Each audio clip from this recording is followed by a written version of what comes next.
Welcome to the show, Kaash Paige. We have the one and only R&B hip-hop superstar. She really is one of the generational talents out here for sure, no doubt about it. Cash My Thank Checks available on all platforms this Friday, August 8th. I'm looking forward to it. Two Bad Bitches available on all platforms now. Welcome to the show, Kaash Paige. How's everything going? Everything's going good, man. Just cleansing right now. I'm doing a parasite cleanse with my family, so just going through that, eating veggies and fruits. So it's a new vibe, I will say. I'm happy to hear that. So let's get into this because I know this project is really important. It's all about this toxic alter ego. But I was reading from just captions online with your Instagram that this part of you that we're going to be getting with this new EP is about a part of you that's dead. So kind of talk through this journey of this little kind of short hiatus because you got the last EDM hip hop fused project out last year in 2024. Catch Me While I Care. So how about this little hiatus that you took in order to prioritize your mental health and just create this album and this part of you that's no longer here? I would say just knowing that, like you just have to grow. I think you just can't stay in the same season that you weren't once were in. And I think for me, it was like I was living a double life. It's like I wanted change, but I didn't want too much change because everybody knew me from like, turning up and having fun. And it's like I still turn up and have fun now, but it just comes with a little bit more self-awareness. And I think for me, taking time to myself was very important because it got to show me who was for me, who wasn't for me, and it got to show me what's for me and what's not for me. And I was able to really take care of like my mental health and really experience who I am as a person outside of Kaash Paige and being like Kyla. So I think it meant a lot to me to really deep dive in, like who I am and what I represent. No, for sure. I'm looking forward to just everything that I've read about this new project. It's going to definitely be a trendsetter. Everything that you do has been so far. I mean, when we look at it, because I say a generational talent, that I look forward to seeing you on records with like Drake and things like that. And you've already worked with Thank you. greats like Alicia Keys, and we can go on and on. Travis Scott. We know who you've worked with. But when did you start to really appreciate your music? Because with love songs, that was a time to where you had to tell the labels when once you were with Def Jam and things like that Mhm. that this was it. This is the song that you believed in, but you couldn't truly appreciate it. So when did you start to really appreciate that song and just your music in general without worrying about what other people thought of it? I started to appreciate love songs this year. I think with it being a song that took me around the world was where I really started to appreciate it more, and I started to let go of that feeling of being like, oh, I'm not a one hit wonder, da da da. Because you get in your, you get in your head, and you're like, why is this the biggest song I have? All my other songs are great, and it's like it's not the fact that people aren't paying attention to those other songs. People love your catalog, but that song was universal. It spoke to people in a different way, and it's no cuss words in the record. It's like, it's very generational. And so I think with the growth that I've been experiencing and going like to China and Italy and Paris and like seeing people sing that song word for word, I'm like, wow, like this is something that, God blessed me with this gift, and I have to appreciate it and I have to really cherish it. He blessed me with this song that I ultimately believe is like my Mariah Carey, like her Christmas song, you know what I'm saying? Like obviously Mariah Carey has so many hits, but it's the one that comes around Christmas all the time. And so I don't know. I think I really started to appreciate my career more this year and Hmm. really diving deep into, like I said, like my team, showing more gratitude towards my team, the people I'm working with, family and friends, and kind of just having fun with it and not taking it so serious. Because I feel like when you get signed, you start taking stuff serious because you're looking at numbers, analytics, especially when you're independent and trying to get signed. It's a lot of those conversations like, they're like, oh, well, Catch Me While I Care didn't do as good as Teenage Fever and Park Car Combos. And it's just like, well, I was in a whole different headspace around that time. And obviously I was with a major, but Catch Me While I Care, I think I did an amazing job from it to just be me on my own. You Hmm. know what I'm saying? So it's like, regardless, like I feel like music is a growing thing and you have to go through different trials and tribulations and growing pains to really understand, what story you're going to tell. I agree. And just with even the last album that you released, I believe that it's underrated. It's still performed and it's underrated. I think that this Thank is you. the experimental side of you. And how does it feel now to have that independent freedom? Because you were previously with Def Jam and Rock Nation before, but because now you have this new deal with the independent label. Yeah, so it feels really exciting to be able to make whatever I want.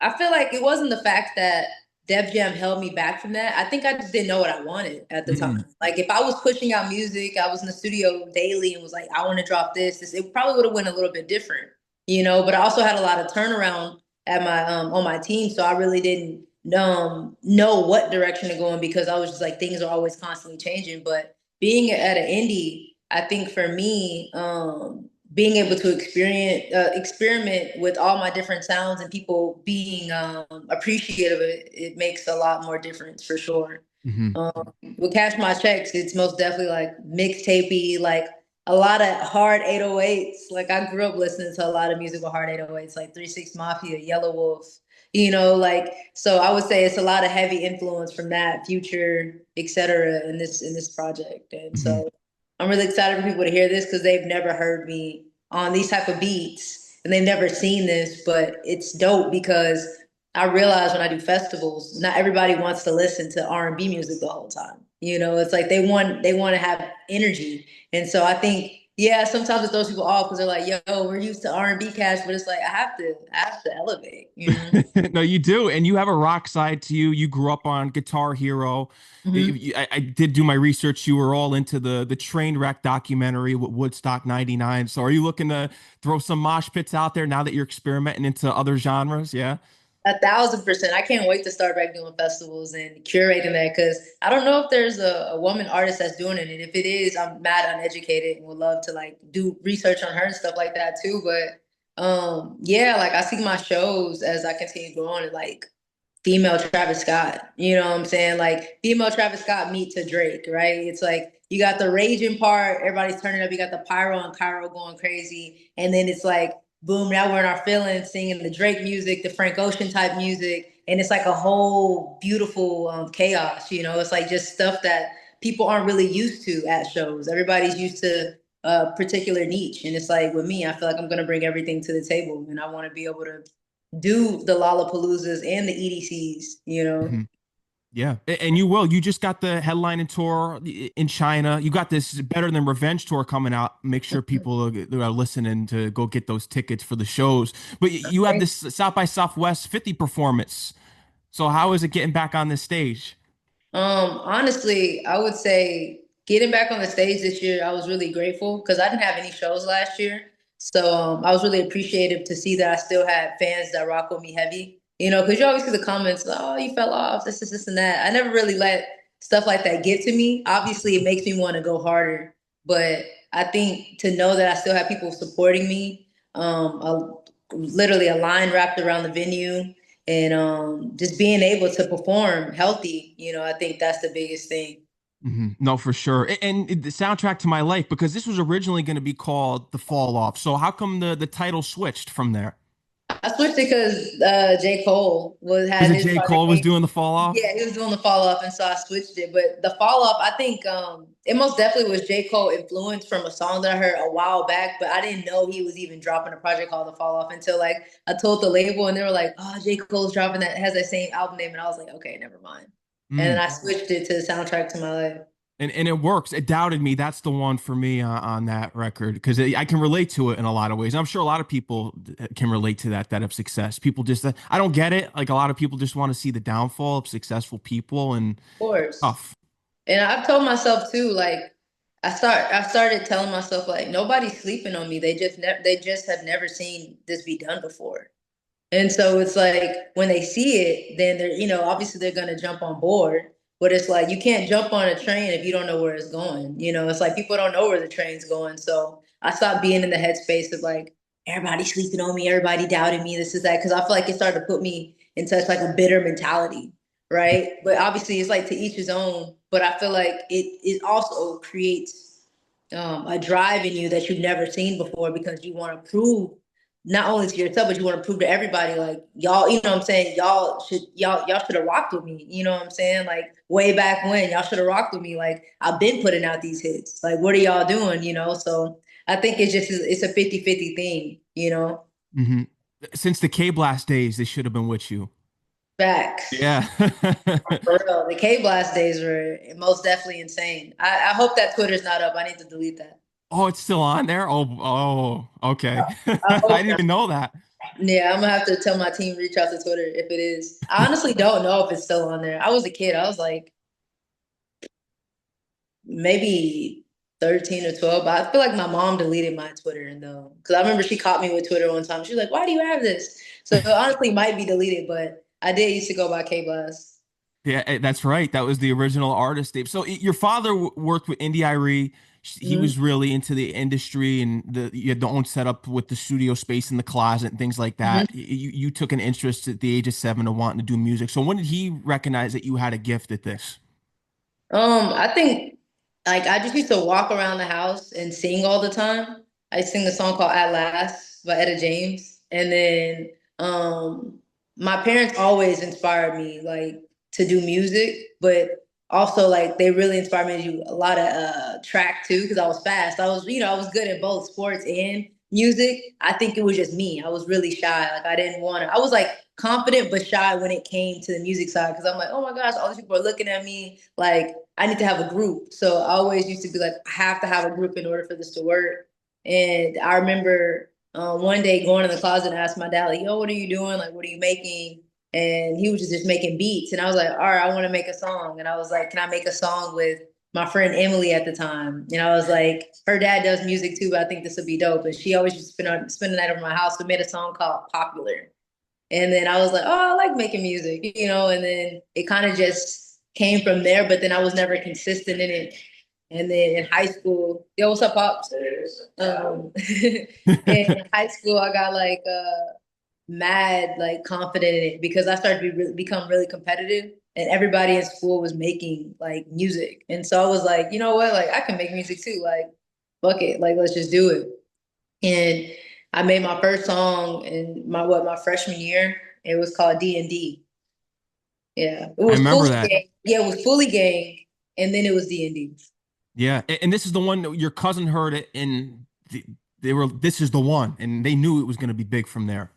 No, so my cousin heard when he heard love songs. So Love love songs, that songs, was the one. yeah. So love songs is the part two of D&D Okay. because it's the same beat. D&D was just a SoundCloud thing that I dropped, and I was just like, "Yo, this is hard." Everybody was going crazy over it. Some radio show in Houston picked it up and put it on their page and stuff, and everybody in high school was like, walking around listening to it. They're like, "Yo, this is hard." I was like, "Oh, thanks," but I didn't think nothing of it.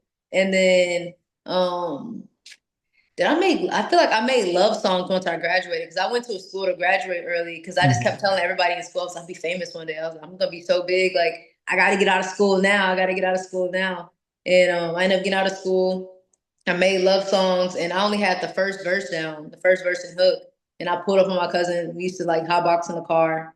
And then he was like, Cuzzo, I got the chills, like this is gonna be huge. And I was just like, man, you high, like whatever, and then it happened. And like I didn't expect for it to be that big because I wasn't even, I was banking on the song, but also I think at that time I had so much confidence, I was banking on myself, more than just the record. Yeah, and it's panned out for you. I mean, you went through a little bit of just a struggle there. Heard you ran away from home, but things got back to normal, and then you eventually Yeah. get the call from Def Jam, which would change your life. Yeah, most definitely did change my life. Yeah, the whole story to that was just pretty insane because I used to tell myself every single day, like, my life's gonna change, my life is changing, my life is changing. And I, huge into affirmation. And I just kept saying that, and eventually it did. And with me running away from home, it was just like I got straight out of high school. I lied to my mom saying I didn't smoke, and my hoodie would smell like straight weed. And she was like, "You gotta go live with your dad." And I was like, "No, like I don't want to live with him." And I just was like, "I'm out of high school now. Like I can just do what I want." So I just like ran away, go with my friends. But my mom is strict. Like my mom's super cool, but she didn't play that. Like what I'm saying? Like she gonna find her baby. So she, put out an Amber Alert and all this stuff and eventually found me. Wow. Yeah, and so whenever she found me, because I didn't even know they were gonna find me. I was at a friend house and then I just heard a knock at the door and I was like, oh my gosh, like I think this is my mom because this is random for a knock to be at the door right now. But they found me, and then when they found me, we went to Red Robin, super random. Red Robin, then my mom gave my phone back, and then like my Twitter was popping because everybody was like, everybody thought I went missing, you know what I'm saying? And so the Twitter was popping, my SoundCloud views were up, and then during that whole time, like I said, I kept saying like my life's gonna change. Like this is it for me. Like everything's about to blow. And I think like a few months later after that, eventually everything came into fruition. But it was like a energy that I felt, and I feel like I feel that same energy now. And I don't know if it's gonna be this project, the next project, whatever it's gonna be. I just feel the same energy that I felt when I was 18 before I signed. No, I'm telling you, it's rare for me to really get into a newer artist because I like the old school R&B and Yeah. hip hop, 90s. I like all that stuff, early 2000s. So it's rare for when I see an artist of today that has me so intrigued and into the discography. It's rare. Like 6'4", that's like totally like an Easy E reference right there, NWA. And I saw that picture in front of the car there with Dr. Dre. So that's one of my personal favorite songs from you.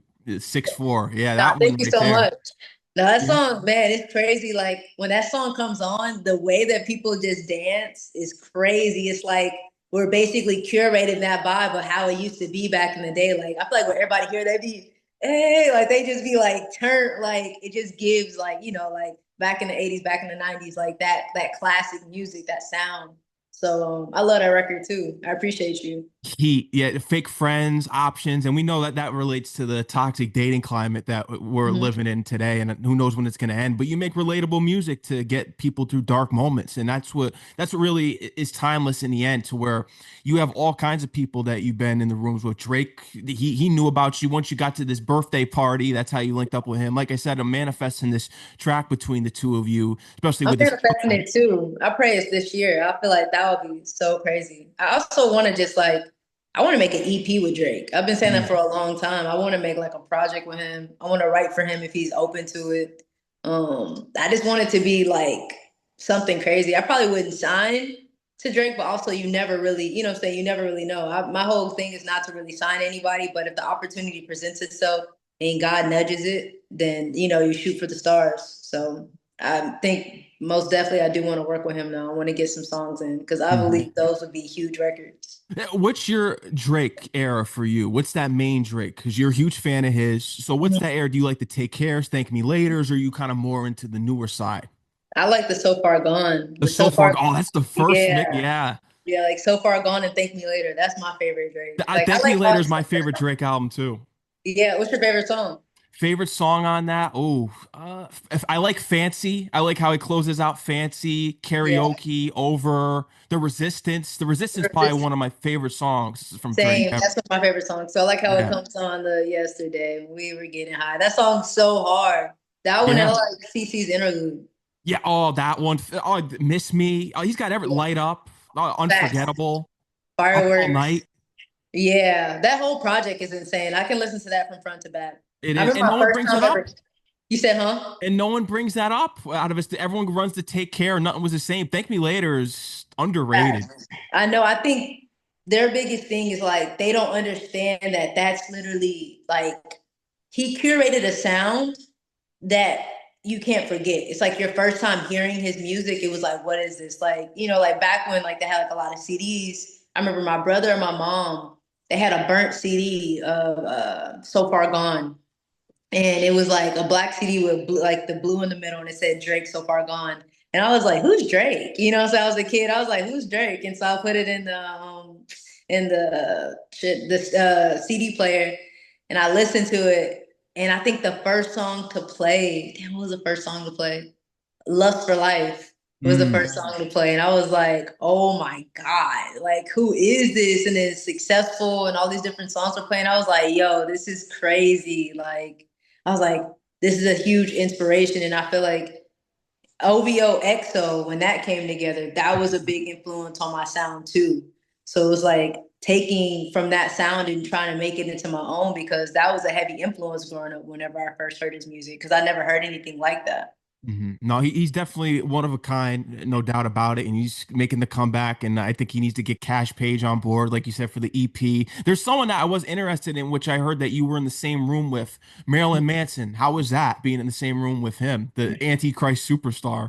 That was pretty crazy. I thought the energy was gonna be dark because of what I seen at the Travis Scott concert. Like he had this one on stage he was burning the Bible. Like it was pretty wild. And I didn't know I was walking into that session. I just remember like pulling up to Ferg's session, but they were making a song, and I remember walking. I seen him on the couch, and I was like, in my mind, I was like, is that Marilyn Manson? I was like, that doesn't make any sense. Why would Marilyn Manson be here? Like, I'm like, that's random. And then I don't know if you read my mind or what, but he was like, yeah, me being Marilyn Manson, this, and that, like talking to somebody on the couch. And I was like, bro, and I was like, yo, your boots are hard. And he was like, I like your jacket. And then I just sat by him. We just had a whole conversation. And he was just telling me about his house and stuff like that and the artifacts he has in his house. But it was cool. It was a very unique interaction. But I would say, I didn't get any bad and no bad vibes from it or anything like that. I thought he was pretty cool. No, that's fire. Yeah, because I remember that he worked with Ferg on the Marilyn Manson song. He did like the Yeah, ad libs. Yeah. that's So you that's were what they were making. wow. That's crazy. I know. So I was like, to know that I was a part of that session is kind of crazy. Even though I was just a fly on the wall, it was just low key crazy when I think about it. That is wild. I'm telling you, you're part of big history. Alicia Keys with the piano. You get to work with her. You asked her if this was a wedding. Yeah, that was funny because I walked in because I remember like whenever they first hit me up because Swiss was on his jet or he was on a jet in general and he was playing my song Grammy week with Don Tolliver, and he just kept running it back on the jet. He's like, "Yo, run it back, run it back, run it back," and he's like on live playing it multiple times. He's tagging me. He's like, "This is crazy." He's like, "This is a zone. I would love for you to work with AK." And I was like, "Who's AK?" And he was like, "Alicia Keys, my wife." And I was like, "Oh my god!" I was like, "I would love to." And around this time, this is when I was managed by Rock Nation, so I already was doing the Beyonce stuff. So it was like the Beyonce Icy Park stuff plus that hitting at the same time. I was like, "Oh yeah, I'm out of here." And so that was fun, like pulling up to the studio. It was COVID, obviously, at that time too. So I had to get like the COVID test. But when I was walking in, she was playing the piano and it was like rose petals and everything on the floor and stuff. Like, cause it was just like a beautiful, I don't know if it was somebody's house or if it was a studio home. But I was like, damn, is somebody getting married? Like, what's going on? Like, you know what I'm saying? It was just too angelic. And I met them. We had a great time. I had ordered all of us Wingstop. We're kind of just chilling, and then we are able to build a relationship outside of that. And I seen them last year, sometime in October. I went to their house. They have the Iron Man house. It was literally insane. That's wild. Yeah, Yeah, see? I played them this Too Late to Be Toxic project, and they're going crazy over it.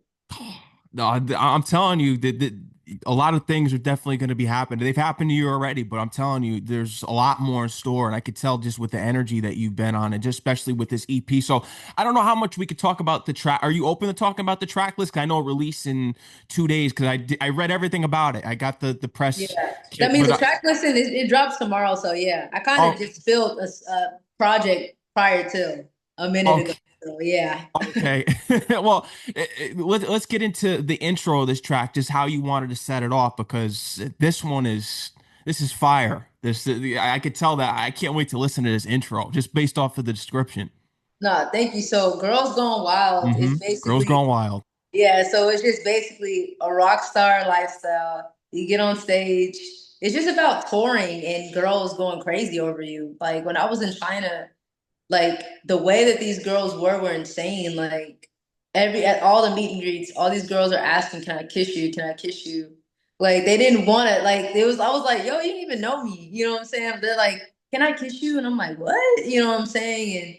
And touching all of my stomach and stuff like that, and grabbing me. And like obviously, it was no bras and panties thrown on the stage, but I feel like that would be obviously a thing. But it inspired a lot because it's like when you're on tour, these girls are just throwing themselves at you. And so with that particular song, it's just about how girls throw themselves on you throw themselves at you whenever you're on road.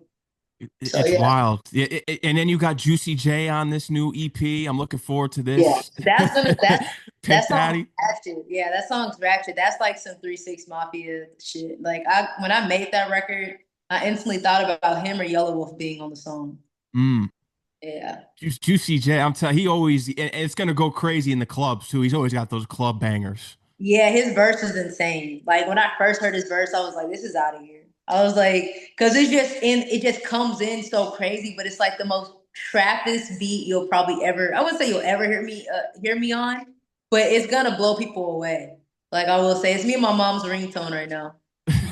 That's crazy. You got it on the ringtone already. Your mom does. That's it's going to be a big one. What do you say is the standout from the album? What do you think it's going to be the big heavy hitter? Because we got two bad bitches. That's been going crazy already. So what's that standout that we're going to be getting? What's the real hit on here, you think? I think Pimp Daddy's gonna go the craziest. And then Hmm. the song I got called P for P, which is pay for pussy. That one's gonna go crazy too, because it's me and Fabo, and people know Fabo from R&B too. So it's like we're both in a different type of world, but it's like melodic meets trap, like well, melodic meets Playboy Cardi, because it's kind of like a Cardi influence record. Um, but I think Pimp Daddy's gonna go crazy because whole lot of swag on there is like a sexy drill type of beat, and it's mad short. It's like I think like a minute long, but it's insane though. So I don't know. It's really hard, but I'm really excited for all of them. I could tell. I'm looking forward to it. The fans are going to be tuned in. So, what's the update? Because I know you were working on this short film. You had the short film for Teenage Fever. Is there any Mhm. update on you potentially getting that into the TV show that you wanted to do, or even spinning something that you have on the way into a TV show, or even something with this new project? So, how are things going with you wanting to turn your short film into a TV show? I would say with Teenage Fever, that was such a Def Jam thing that I don't know. I would have to follow up with Yolanda that was on my team at that time with that whole short film. But me and my friend are working on an animation type of TV show, TV series. And I'm not gonna say the name because it's not trademarked yet. But Okay. yeah, but we are working on it and it's gonna be themed about the South. And it's gonna be funny and it's gonna be like Boondocks meets anime. Mm. Oh, that's interesting. Yeah, that's gonna be interesting to see. I'm looking forward to seeing that. Yeah, it's gonna be funny. It's gonna be mad funny. Like I would say, if it had to be on a TV like station, I would say like Adult Swim. But I also do want to keep it a little bit, um, like like maybe PG-13. You know, I want to keep it too rated R. You know what I'm saying? Like I want to keep it a little bit PG-13 and figure out where that goes. Because I feel like when you keep things a little bit more universal, it has the space and opportunity to go way bigger and better. You know. Mhm. That's true. It definitely it gets into more doors and more opportunities, a larger audience. So you had your time out in LA, but you came back to Dallas. What was the reason for you coming back to Dallas? Because this is something that you always want to do is open up your own record label in Mhm. Dallas. So was that one of the reasons why you came back? No, I think I came back just because I needed to be grounded. I feel like in LA, I've been out there since I was 19, chasing something, just chasing some feeling that I felt like I was missing out there. And to be back, I feel more grounded. I have more clarity, especially sobriety. You know what I'm saying? Not smoking, not drinking has been a big thing for me. And I feel like LA, I was very tempted in so many different ways to turn up. And so I think the lifestyle change was something I was craving. So came back to Dallas to really reset and then put my flag out here. You know, I feel like my flag is out here, but I feel like I really need to put it out here. You know what I'm saying? It's like where, and I don't want it to sound conceited where I'm like, this my city. I mean, it is my city, but I think all superstars out here can coexist at the same time. So I would just say for it to be a worldwide known thing that, Kaash Paige, it represents Dallas, Texas. I think that's the thing that I came out here for sure. You do. That's where you're from. I'm still that's where you're going to be recognized. I know I've read some things about Dallas as far as they're bandwagon sometimes. They're quick to bring you down, but once you get up, they champion you. They're on the bandwagon. Yeah, I feel like at that time when I made that comment, because I was like 18 when I made that comment, I felt that way wholeheartedly. I was like, man, like, because at that time it was like I was doing a lot of shows for free. And so Mhm. whenever I got signed, I'm like starting to charge everybody. Everybody was like, no, bro. You know what I'm saying? I was like, yo, like y'all are gonna regret this. Like, I'm gonna blow and it's gonna be too late. You know what I'm saying? Like, but I was real young-minded. But it put a battery in my back. But I would say since I've came back now. I have realized that a lot of people in the city are championing me, and That's big. yeah, the energy feels big. I'm getting hit for so many different features, like for the city. Really excited about it because I believe like this go around, I'm really gonna be championed, and I feel like the way that everybody's making me feel, it just feels really good. So. Mhm.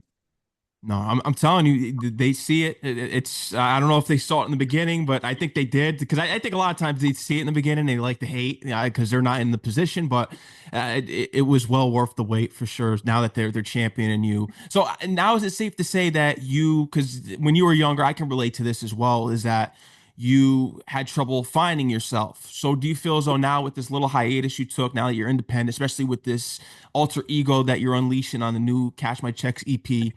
Do you feel as though you finally found yourself? Um, hmm. I feel like I'm still finding myself, but I feel like I'm halfway there. I feel like we're always growing. You know what I'm saying? Like I'm 24. I don't know how old you are. You look my age for Yeah, sure. 25. I'm 25. Okay, yeah, I was like, you most definitely look my age. Yeah. And so I think we're always gonna continue trying to find ourselves because we're growing every single day. You know what I'm saying? So I don't feel like anybody truly knows who they are because our wants and needs change every day. You know what I'm saying, we might be vegan next year, like so many different things happen, on a daily. But I would say right now I feel at peace with who I am. And I'm really excited about what's happening in my life now and what's to come. And I think I'm not questioning my worth anymore whenever it comes to stuff. I feel like I used to question my worth a lot. And, just get in my head about everything that I was doing, get in my head about the way people think about me. And it's like, I don't care what people think about me anymore. If you don't like me, that's fine. But I'm a peacemaker at heart. So it's like, I'm still going to show you love. I'm still going to be nice to you, regardless if you hate me. You know what I'm saying? Because I feel like I'm not a type of person like, I can't put hate out. I can maybe say some shit like to get clapped back. But even then, it's like, I'm gonna feel conflicted right afterwards and probably apologize because that's just not what I represent. That's just not who I am. The old me, I wouldn't have cared, but I just feel like as I'm growing daily, it's like I just want peace, and I just want to be around good people that care about me, serve others, and just continue to grind hard and travel the world. That's all I'm really focused about. Mhm.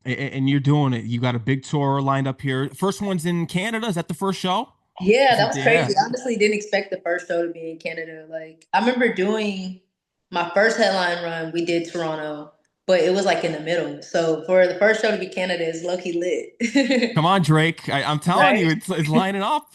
I know. I was like, man, like, I was like, when it gets close, I'm like, I want to ask him if he'll come out for me. I feel like that would be lit. I know I That hit up would be. Roy. Roy said he'll come out. I think he's either gonna come out just to support or he might perform. I really don't know, but I haven't finalized everything, but that was the goal, like hitting up 40 and being like, yo, are y'all working on anything? Hitting up T minus, just trying to see, like, like peep the vibe, see what happens. Yeah, I'm telling you, it's in the works. It's already out there. You manifested it. He knows about you already. So I'm telling you, stars are aligning. Facts, they are. Yeah.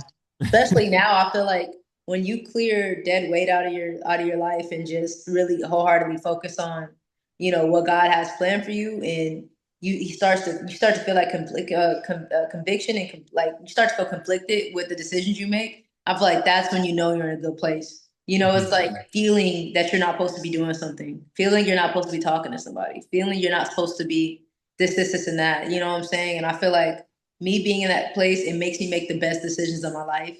And I feel like building my relationship with him has been so good as well. And I'm going to continue with my relationship with him. And I just feel like everything's falling into place, even if it never falls into place because it's not meant for me. That's okay too. But I just feel like I've never been in this headspace before, and it just feels really good. No, that's real. And I'm glad that you're in this space because it's going to pay off dividends. It already is. How's the modeling going? Is that still on the table? Is that stuff that you're I, still? Man, I would love for it to be on the table. Nothing, no opportunity has aligned yet, but I would love for one to align. I pray I honestly like secure a brand deal first. Like I want to secure, like obviously I want to do campaigns and stuff like that, but I think it'll be dope if like I just secure like a Balenciaga or like a Louis Vuitton brand deal where it's just like I'm just a brand ambassador or something, like connect with Pharrell and you know what I'm saying, like do something dope on an ongoing theme. But if Yeah. it's multiple opportunities, hey, that's fine too. No, I'm telling you, there's definitely a lot of avenues that you could take advantage of. Even with movies, I could definitely see that happening too. There's a lot of avenues I see you succeeding in. Oh, thank you. I want to be um I think like for TV and stuff, I feel like I would love to be a part of a movie, but I feel like if I had to make a choice, I would want to start off like in a TV show, like kind of how Euphoria was. Okay. Like build a character that people like love. You know what I'm saying? It's like me and a few friends, kind of like the movie Dope. Like I want to be in something Joey like Badass. yeah, like I want to be in something like that, like some real cool, like trendy type of vibes. No, I definitely think that you could, and I think Power reached out to you. Power wanted you to be on the show. Did you go Yeah. on there?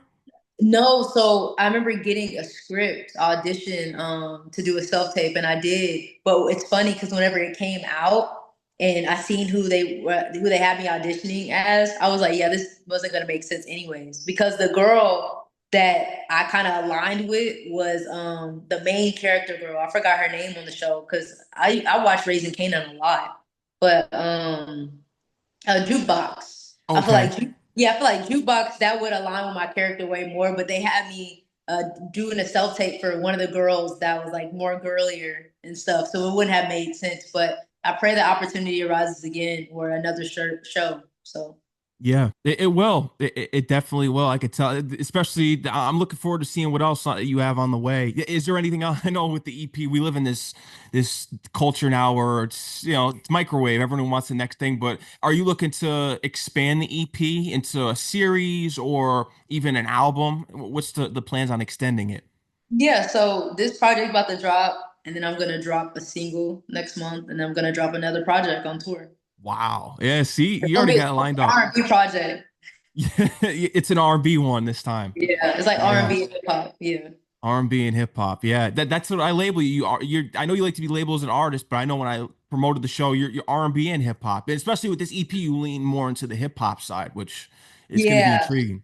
And so it's just like I'm tapping more into my like, into being a chameleon. But I think that's just because, like I said, I want to be able to do all the festivals and stuff, like EDC, it's like that's gonna be perfect for, catching while I care, like just having fun, pyro and Cairo. But it's like this R&B hip hop project that comes after this, this is gonna be, I guess, what people were waiting on. And so it's gonna be way bigger though, way, way bigger than anything I put out. I think this is probably gonna be my biggest project that I've dropped for sure. And then obviously, and it's like just me. I have one feature on there, but I think it reminds me of obviously when I did Park Car Combos, Hmm. and it's that same vibe but elevated. And I think, like I said, this is gonna be the one. Like I feel like this is my either yeah. I was gonna say I feel like this is my Channel Orange because I was gonna say Blonde, but I feel like with Channel Orange, when everybody heard Frank Ocean for the first time, it was over with. And then Blonde was like his, you know what I'm saying? Like it was like out of there. I feel like this one is like the who is this? Like my back on the radar type of, project. So No, I'm looking forward to it. I'm telling you, one of the trendsetters out here, as I said before, it's gonna be a big year for you. no, thank 2025, you. it's a big year. No, I appreciate it, man. It's my Jordan year. So Yeah, it's your Jordan year. or actually Kobe year, Kobe year. It's my Kobe. Kobe. Yeah, because I was like Jordan year was last year because he's 23, but I'm like it's most definitely my Kobe year. And so I don't know who's next year though for 25. Who's the famous basketball player that Oh has? wait, we're in 2025 now, so it'd be who is 25? Nope, I'm 24. So I'm like, Oh, okay. So this is yeah, your Kobe. So 25. I'm trying to think. Who is a great 20? That's a good question. Who is the GOAT in terms of the number 25? I know. I can't think of a 25 at the top of my head. I don't know why Kevin Durant's top of my head, but I don't know if it's him. No, I think he's 35. Yeah, I'm trying to think who's 25. I can't think of who like a top 10. That could be something in the comments. Leave that on Yeah, after the stream. Who's the top 25 out there? Who's because that's her year. You got to align with 25. The only thing I can think of is because I'm a Knicks fan, but he really didn't have any significance on the Knicks. Was Derrick Rose when he came to the Knicks? He was Mhm. 25. So that's the only thing I can think of. Well, maybe because Derrick Rose had a huge comeback. He did. He had a huge comeback, I will say, because everybody obviously has always loved Derrick Rose, but Hmm. I forgot what happened. I don't know if somebody passed in his family or something, an injury or something happened. Yeah, But the I remember, ACLs. yeah, I remember something happened where he kind of had to like, go back and what I'm saying, and heal, and I feel like he came out bigger than ever. So I think, yeah, It's yeah. So I fuck with Derrick Rose. I'll Yeah, take. Derrick Rose. Yeah, he's underrated. He was definitely going to go down as one of the best point guards ever, especially prior to that injury. He was tearing up the league. Back. That's what I'm saying. He's a legend. So He I'll take the is. Derrick Rose because I mean, like I said, he's back and he's playing now. He's cold, man. So Yeah, D Rose. I'm telling you. So this is your year. This is gonna be. It's just the many, and you're gonna have some visuals coming out too with this new project too. oh yeah, I got honestly, I think this is probably the most music videos I've Wow. shot. Like I would say this is gonna be my most consistent year and the most videos I've shot for a project because I feel like when I was at Def Jam and I came out with Park Car Combos. I only had the video for 6'4" and the video for Heartbreaker. You know, Love Mhm. Songs was already shot when I was like 17. And then Teenage Fever, I had a few more for that. But obviously that was like the year after. So this is two projects in 1 year, plus a tour, plus multiple videos. You know what I'm saying? So I think this is gonna be like the most consistent people I've ever seen me my whole career. And we're gonna be ready for it. All your fans will. The heartbreaks. I'm about to be great. Yeah, it's gonna be. Kaash Paige, is there anything else you want to let the fans know, the audience know that we didn't cover tonight before we tap out? Just buy y'all's tickets, man. Better Than Revenge tour. It's on sale now. Link is in my bio. I appreciate you for having me on the show. And where are you based? I'm based in New York. I'm All based right, in New Silver York. I City. You represent New gotta come York. to the Yeah, I know you SOB got the show, show man. coming up in October, right? Yeah, I gotta get you some tickets to the SOB show, man. Oh, I appreciate that. I'll come out and support for sure. I want to see this performance. Yeah, it's so funny because in particular, like I remember I was supposed to do SOBs like what I think 2 years ago. And I remember whenever I first got signed and like before COVID hit, my old A&R, he's from New York, and he was like, yeah, like we're trying to have you do a show at SOBs. And he was like, SOBs is the he said that's the venue you perform at before you take off. And I always remember that whenever I heard SOBs. And so when I think about it now and everything that's aligning, I'm like, yeah, it makes sense. You know, I'm Mm. like this is the perfect timing. Like this is, you know, this is it. And it's that date is funny. That date is the day I dropped my project. Wow. Yeah. Yeah, so it's really going to be up when you're out in New York. Yeah. So I'm really excited. I'm I'm looking really forward excited. to that. Now, I'm telling you, only big things on the way. Just congratulations on everything that you've done so far, and it's only up from here, like I said. Nah, thank you so much. I appreciate you, man. And like I said, thank you for having me. And I can't wait to meet in New York and let's turn up. Yeah, let's turn up, and thank you to Sam and Charlotte as well for getting this set up. They're the best, I'll tell you that. They're definitely on it. So you got the perfect team around you there. Yeah, I do. I'm really grateful for them. Yeah. See, everything is aligned. Everything is aligned and still too. Facts. So I'm just like gonna keep pushing forward and keep making music, keep staying consistent, and just see what happens. Just keep the ball rolling. Keep pushing, and they can follow you on Instagram at Cash Page, and even on Twitter. You, Yeah, you got cash the my alter check. ego on there with the EP. Right? Somebody has Cash Page on Twitter. I need to find out who has that so I can get it back. Yeah, yeah. Well, it might work for the new project when you're promoting it. So until Yeah. then, I maybe keep it, then get the Cash Page back. Yeah, that is true. That is true. But no, I Yeah. appreciate you, man. I'm gonna shoot you a follow on Instagram too. Let's tap in. Yeah, let's tap it. Let's stay connected. Anytime, you're always welcome back on the show. I had a great time, and I really appreciate what you're doing out here. You're in that legendary bracket for me. It's really. I know people don't like to hear people say, "Oh, legends" and things like that, but with Yeah. your music, I truly believe it's something special here. No, thank you so much. I appreciate that. And I wholeheartedly accept that onto my life. And, you're a legend as well. Oh, Two legends on the show. oh, thank you. That means a lot, Cash. I'm looking forward to everything, and thank you again. You're always welcome back on the show. All right, but I'll see you soon, fam. All right, Peace. Cash. Thank Take you. care. All right, peace. Peace.